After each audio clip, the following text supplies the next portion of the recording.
All right, good afternoon, good morning, everyone. Welcome to today's Informative Friday presentation. Today's topic will be Asset Management version 10 to version 11 Cloud Suite. Today we've got Mike Tesluk is our lead consultant who'll be presenting along with Craig Sherman. Before we get started, if you're not familiar with Bales, I'd like to take a second to tell you a little bit about Bales. We've been in the Infor ecosystem for over 26 years. We are entirely focused on the Infor products, which include implementations, upgrades, managed services, and we support all aspects of the technology, including S3 Landmark and Cloud Suite. HCM, Human Capital Management, Finance, and Supply Chain are the core suites that we focus on. Our consultants bring over 15 years of consulting experience in the space. We've recently been voted highly in KLAS. We've received great news from KLAS the last year.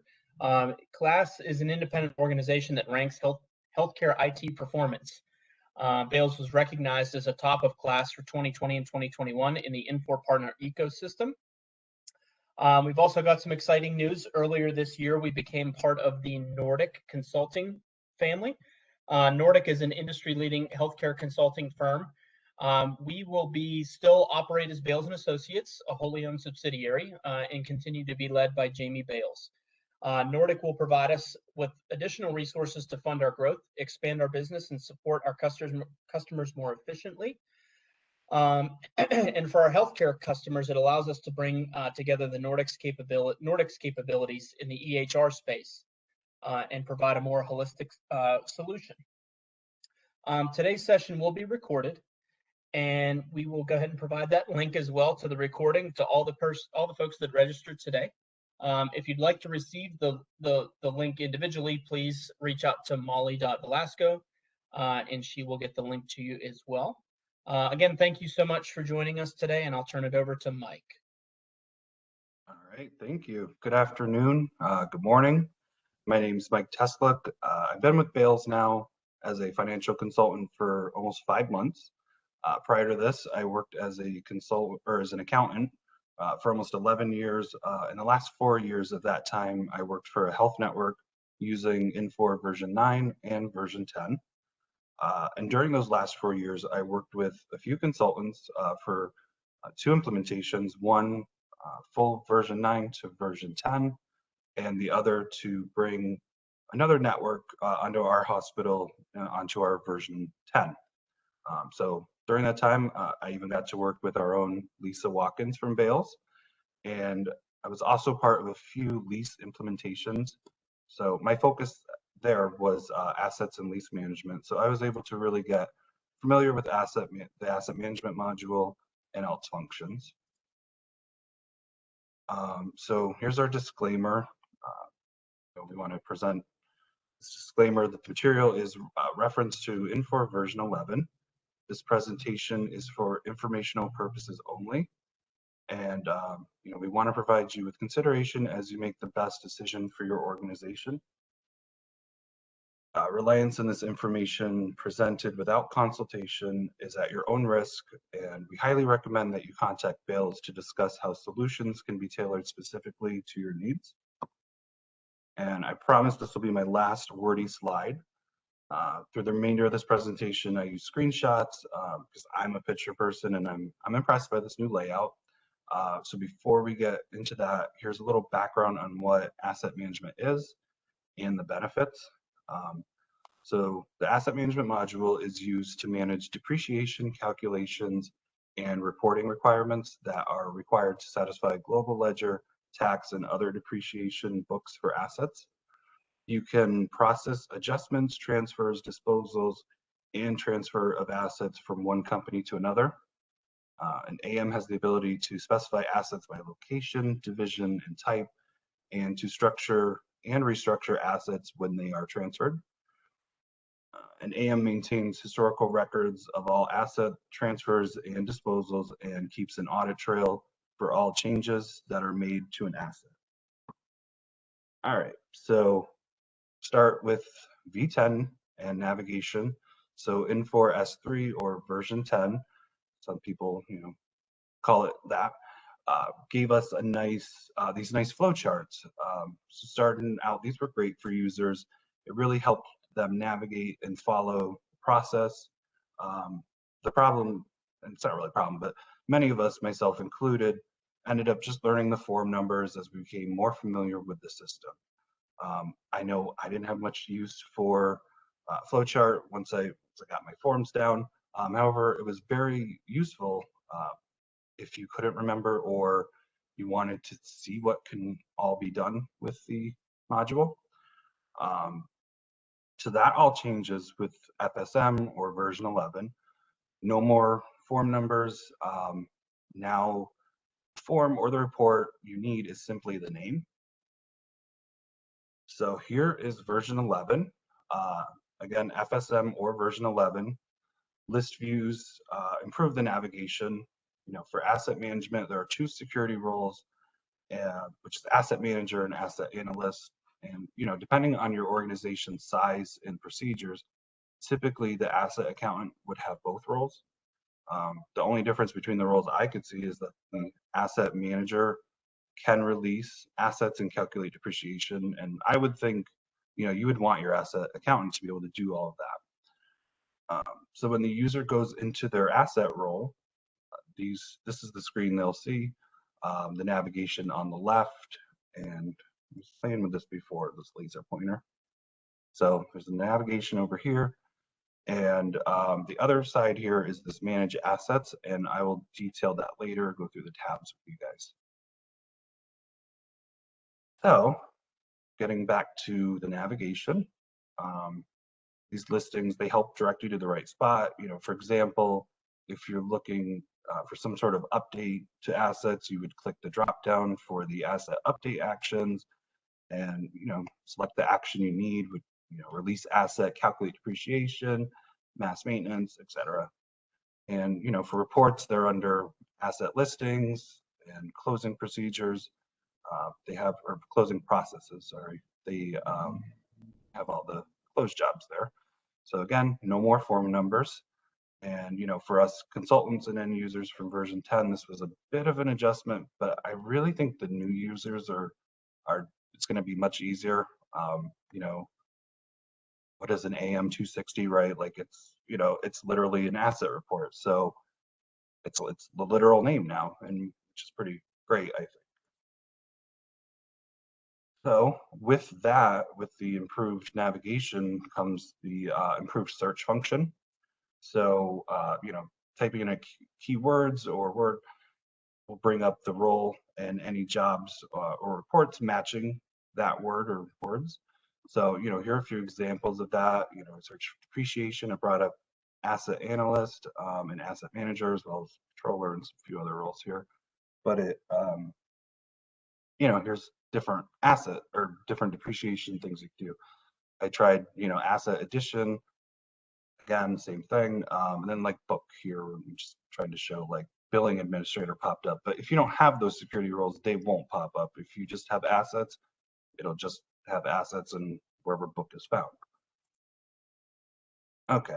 And then the next part of navigation I wanted to walk through the difference of are the AM20 screens versus the process in version 11.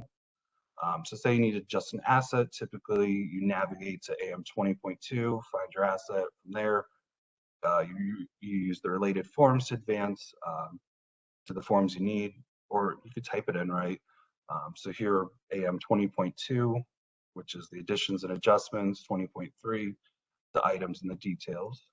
And then continuing through 20.4 for your books and 20.5 for your journal entries. And as we know, you have to add your function code, add, change, delete here, and then you cycle through the change until you finally can release it. Version 11, it's a much cleaner process, I think, and it's much more user friendly. So from the manage assets listing, you would open the asset you would like to adjust, transfer, or dispose. So instead of like the AM 220 or through the 220 or through the AM 20.2 through AM 20.5 screens, you're able to just browse this information by the tabs here. So, which is awesome rather than having to navigate through all those screens. And also, you can transfer and dispose right out of here. You don't have to go to your AM30s or AM40s. You can simply click these buttons and it guides you through the wizard of doing all that. And if you really want to get fancy with things, this area here you could put a picture in there. But I mean, I don't know many accountants that have a whole lot of free time, but it is doable if you want a picture there. So continuing through, this would be your AM 20.2. It's all just listed out now. There's one big open area on the, as we know, on the 20.2, there was tabs, for the categories, options, and locations. Now it's just all in one spot. And again, moving along the tabs here, your 20.3 for your items and your 20.4 for books. It's another clean view. And you could click into these and add more information if you want to get really detailed with it. This is kind of just, the basics that you look at, right? And you can also drill around into the asset to see the different transactions.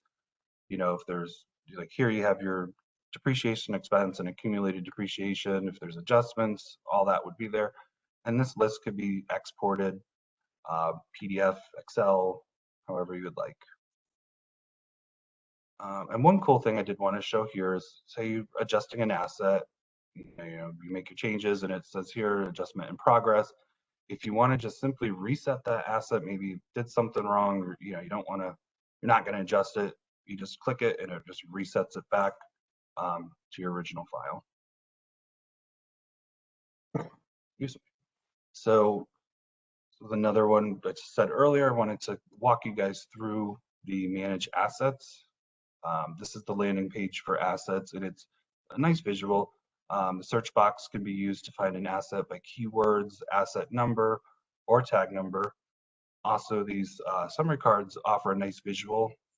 For each asset, you could, here's a summary. You could actually click into view the asset. You have your items, books, depreciation to book value, and adjustments. It's just a nice summary overview of your assets, and it's very clean, nice look.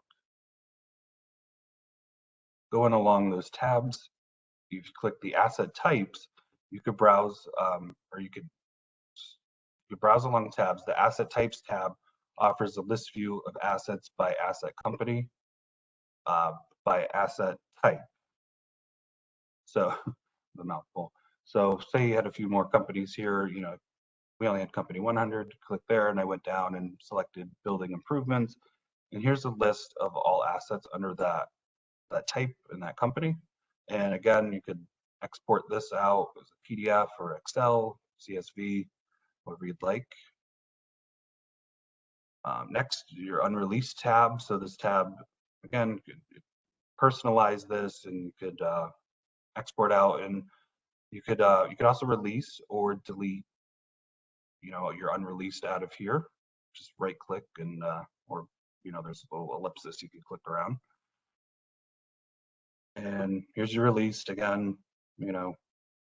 Personalize the list and export it. In progress would be your adjustments, and it's another great screen, as well as the Unreleased, to check before your month-end close. And you can personalize these screens, and the asset can be released or reset from the screen. And of course, there's this tab, just simple, another list you could personalize, filter through, and export. And then the last one, the interfacing assets. This is your new AM 15.1 or AM 15.3 screen. So it's a good process, I think, to have a generic asset template. So so purchasing, or for your major movables, so like supply chain, they could add this generic template to the PO. So when AP keys it and releases the invoice, the record will interface to the generic template. From there, the asset accountant could go into invoice interface record and add a description, location, proper template, etc., and release. I wouldn't use the generic templates for projects or CIP. The project number, really is that driving factor, and the generic templates would make multiple records since projects are billed differently, right? For example, if you have a new building, yeah, you're going to have your contractor invoices and all the different fittings or things that went into that project, furniture, various things, right? And you could end up with hundreds of lines of invoices for just one project. So that's not recommended, but certainly for the major movables to put that generic template, and then we can the asset accountant can assign it its proper template and description. So a few other things I wanted to walk through that I find helpful. As we know, form numbers are no longer. So Infor Doc has helped us with that report mapping to help facilitate the changes. So I grabbed a screenshot from the top of the asset accounting report mapping, as well as where it can be found in Infor Docs. And I did notice not all of the reports were mapped. There was a gap between the AM252s to the AM288, as well as there was none of the AM290 reports. So as a former end user, I know the importance of the AM260 and the various reports, and I confirm they have not gone away. These are some of the reports here that I thought were important, myself, other consultants and clients, and wanted to map those to show the users, yes, they're still available. So I won't go through them all, but your projection report now, instead of being an AM255 projector, it's just asset projection report. It's just, again, it's very literal.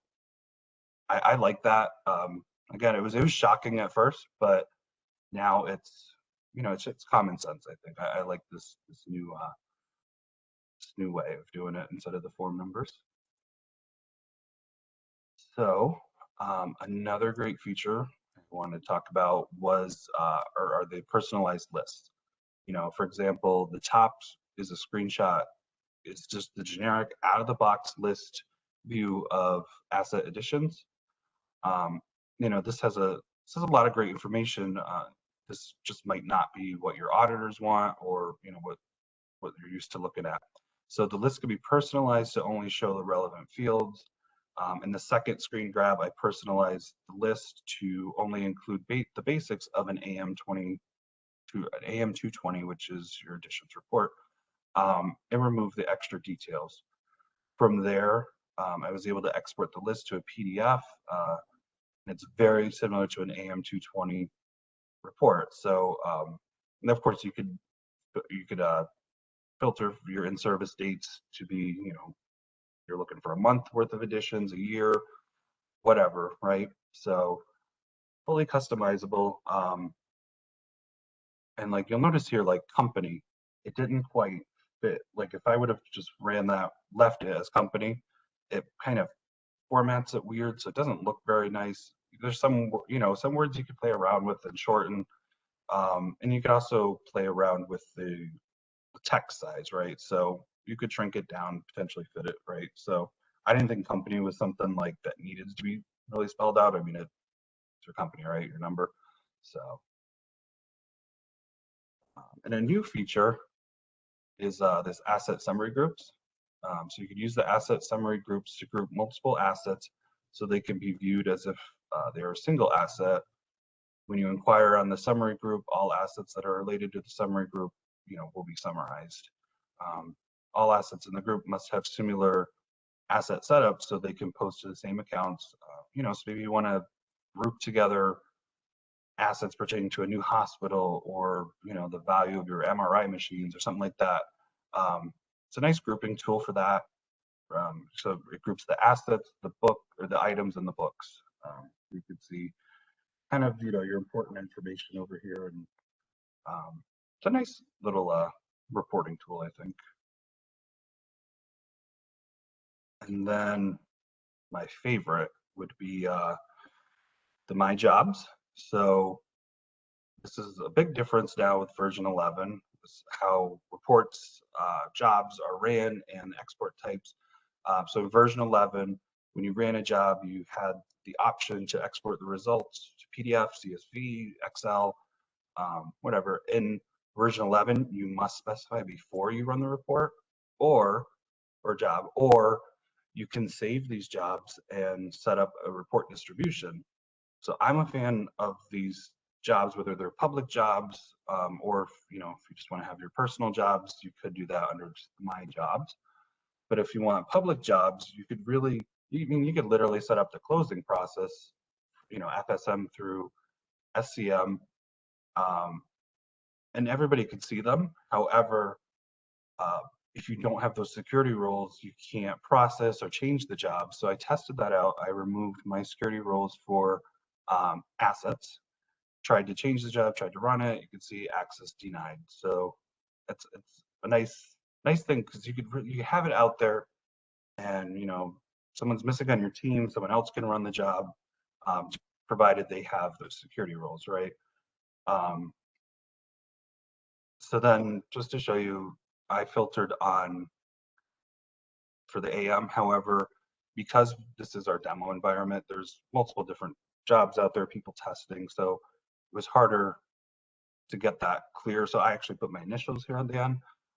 But in a normal environment, you probably wouldn't run into that issues. You would be, probably set these up AM 1, 2, and 3, and that's your month-end close, right? So, and then here, it's talking about report distributions. So I set up this group called Asset Accountants, and whoever, there could be the accountants in the group, and it doesn't, you could do that for all these different reports. You could create these groups to say here, you want it to go to the asset accountants, maybe you want your manager to get it, so on. So it's a nice tool, and it distributes the reports, and you set up, how you want them distributed. So you could set up so they get PDFs, CSV files, Excel, whatever. So when, you set it up there, you run the job, and those reports, they'll be distributed to each person's My Print files. It's a great tool, and just automatically distributes that to everybody that you have selected. And I think the best part of that is that these reports cannot be overwritten. So, and that's new for FSM. Some jobs, you just overwrote the report, right? No more of that. You don't have to. So like, no more stressing if you forgot to save something, and or lost a report and they're looking for it. As long as you have these jobs set up where it would go to your print files and you didn't delete it out of there, it's there, it's still there. And just to kind of demonstrate that, I picked which AM, what do we, AM 190. So in the new, it's just AM, or it's asset period close. So here's, this was June's close. So you can see the timestamp here. I had to black out some information, but then you come over and here's July's. So they're both still available in my print files. And so that's nice. You never lose reports, it's always scary when you lose reports. And so no more of that. And with that, that's my last slide. Is there any questions? Nothing in the chat right now, but maybe as we go through the next few slides, we might see something come in. Good. All right, thanks, Mike. I appreciate the session today and taking the time. Some of the upcoming informative Friday sessions we have later today, actually in the next hour, we'll have employee and manager homepage basics. If you'd like to register for that, go ahead and email molly.velasco@balesllc.com, and she will get the link over to you. A couple upcoming sessions next Friday. We're going to have a couple here, creating and scheduling reoccurring jobs, and restructure or structure relations in you. Both of those will be next Friday at 12 p.m. Eastern and 1 o'clock Eastern. And then the Friday after that will be, I believe, our last informative Friday for October. Those sessions will be continuous performance engagement at 12 p.m. Eastern, and then a financial session, Ask Me Anything, at 1 p.m. Eastern. We got a nice transition there. All righty. And yeah, that was, that was a little bit slow. Now it's switching me over. Okay. And one last note. So coffee with consultants, we're still offering that. If you have any questions about what you saw today or any questions related to the Infor products, please reach out to us via our website. We will connect you with a consultant who will spend a half hour with you at no charge. They will answer any questions related to your Infor system. And just as a reminder to the October 29th Ask Me Anything presentation, please submit your questions for that roundtable discussion to Rebecca.Bales, and that's BALES, as in Sam, at balesllc.com. And she will, and through our LinkedIn post as well on the session. So please submit your questions. If you're planning to attend that session, please submit those prior to October 22nd.